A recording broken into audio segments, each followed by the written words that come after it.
All right, folks, let's dive into the fascinating world of optimization. Today, I'll break down the differences between shape and topology optimization. These concepts might sound complicated, but trust me, they can be super exciting, especially when you see their real-world applications.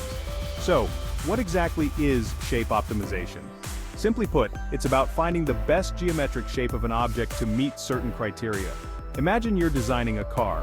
Shape optimization would focus on tweaking the car's body to minimize air resistance and maximize speed. Think of it like sculpting clay. You're refining the shape for the best performance. Now let's switch gears to topology optimization. This one's a bit more radical. Instead of just reshaping, topology optimization actually rethinks the material layout within a given design space. Imagine you're designing a bridge. Topology optimization might suggest completely new structural forms you'd never think of, like intricate lattice structures that use less material while still being super strong. It's like giving an artist free rein to go wild with their creativity. Alright, let's bring these concepts into the world of additive manufacturing, or 3D printing.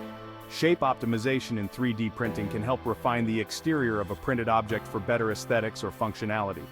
For example, optimizing the shape of a drone's propeller to reduce noise and increase efficiency.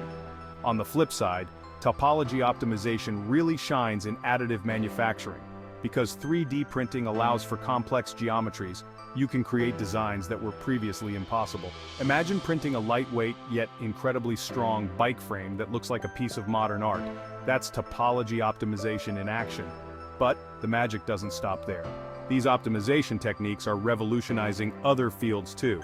In aerospace, topology optimization helps create lighter, fuel-efficient components. In architecture, it's used to design innovative, sustainable structures.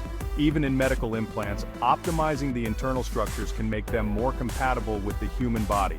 To wrap it up, shape optimization fine-tunes the external form, while topology optimization reimagines the internal structure. Both are incredibly powerful tools, especially in the hands of innovative designers and engineers. So next time you see a sleek car, a futuristic building, or a cutting-edge medical device, you'll know the secret sauce behind their design. Keep exploring, keep learning, and who knows, maybe you'll be the next person to revolutionize an industry with optimization. Thanks for watching. Don't forget to like, subscribe, and hit that notification bell for more awesome content. Catch you next time.